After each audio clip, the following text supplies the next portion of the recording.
Dear friends, today somebody shared a message with me on WhatsApp reminding me of the first Sages and Scientists conference that we had many years ago, over 2 decades ago. And at that conference, Hans-Peter Durr, who was a student of Heisenberg, was one of our special guests. And he made an extraordinary statement then, which kind of shocked everyone. He said, matter does not exist. I'll repeat that. Matter does not exist. And I remember a lot of people almost fell off their chair because we live in a material world and we have a material body. And then he went on to explain what he meant, and I want to elaborate on that and take it one step further.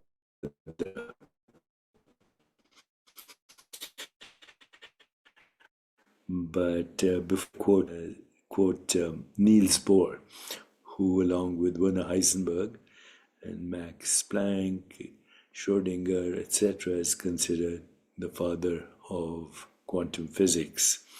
So Niels Bohr said, everything we call real is made of things that cannot be regarded as real. If quantum mechanics hasn't profoundly shocked you, you haven't understood it yet.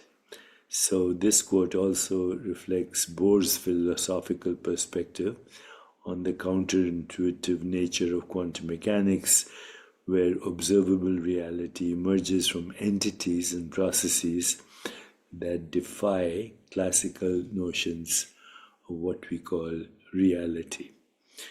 Okay, so that was Niels Bohr. Now let me come to Hans-Peter Durr, who said matter does not exist.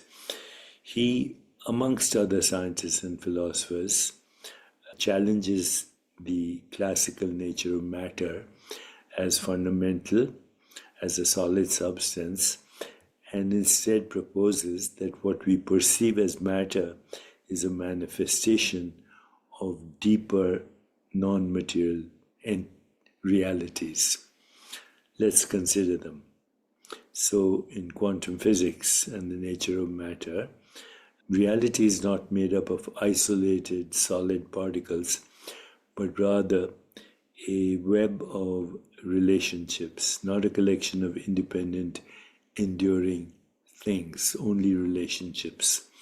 So quantum mechanics reveals that particles exist in states of potentiality, only becoming real when observed or measured. This undermines the idea of fixed objective matter and replaces it with a holistic, interconnected, and fundamentally indeterminate reality. Durr and others have also stated that what we call matter is energy whose vibration has slowed down enough to be perceptible. In this view, there is no matter in the classical sense, but only patterns of energy and information. Today, I want to go a little bit beyond that to the understanding of Vedanta, that the material world is considered Maya, an illusion that hides the true formless nature of reality. Hans-Peter Durr's assertion that matter as we know it does not exist does align with this idea, and I knew when I met him that he was a student of the Upanishads and the Vedanta. So at that time he indicated to me that matter is a condensation or outward manifestation of spirit, of pure consciousness.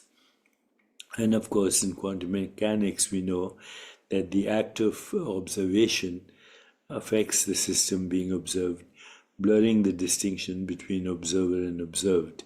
This suggests that matter does not have an independent, objective existence apart from our interactions with what we call immaterial reality.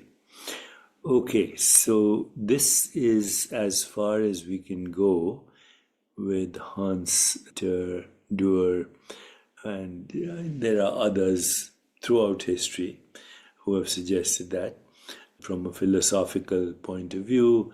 And of course, the traditions of historical idealism, which hold that reality is fundamentally mental or spiritual and not material. So let's try and actually create an argument that is simple to understand. Because right now everybody is talking about entanglement, a non-local correlation. So, as I may have mentioned before, think of the ocean representing a unified underlying field, and waves are disturbances or patterns that arise on the surface, appearing as distinct but fundamentally part of the same ocean. When two waves interact, their behaviors can become correlated. They can rise and fall together, they can interfere with each other, or even become inseparable in their motion. And in quantum physics, entanglement refers to the phenomena where two or more particles become linked such that the state of one instantly influences the state of the other. But now take that same idea of quantum entanglement and think of waves on the ocean as vrittis or fluctuations of consciousness, the ocean being consciousness itself. So let's take that metaphor. There's an ocean and the depth of the ocean is totally silent. As we move up the ocean and come to the surface, you see innumerable waves, but they're all entangled with each other. Does one wave affect the other? The other wave's effect? No. The relationship is acausal, in that they all inseparably are the ocean. And since they're all inseparably of the ocean, they're not really affecting each other. They are entangled properties of the movement of the ocean. Entangled properties. Now, let's say the ocean is consciousness and the waves are sensations, perceptions, images, feelings, thoughts. And there too are entangled. Think of your mother, you feel an emotion, you see an image, you hear her voice, all in consciousness, right? So, just a good example, you feel love, you see her face when you think of your mother, that's a thought, that's an image, listening to her voice is a sound, and then feeling the smell of her skin, as I do even today. At the age of 78 years, I can experience the smell of my mother's skin when I was a baby or a child in her arms. So these experiences are entangled in the ocean of consciousness. One doesn't cause the other. They're all simultaneous waves in the ocean of consciousness. So can I, as a single wave, alter the behavior of all the other waves, or all the other waves? Yes, I can, because every time I move, the other waves are affected. This is what I mean by the analogy I've previously shared with you, that we're all distributed autonomous agents of the one consciousness. Distributed autonomous agents. So we each behave differently, but we are entangled with each other's behavior, and my behavior affects everyone's behavior and vice versa.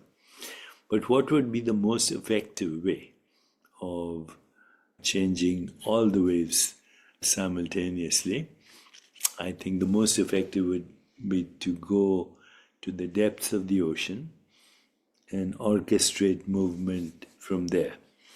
The depths of the ocean, in our case, is the consciousness field, and we can transcend to it in pure silence when we experience pure consciousness, where everything is entangled. Non-local correlation, acausal, quantum mechanical, interrelatedness, meaningful coincidences, synchronicity, everything can be simultaneously influenced from movement to the depths of the ocean.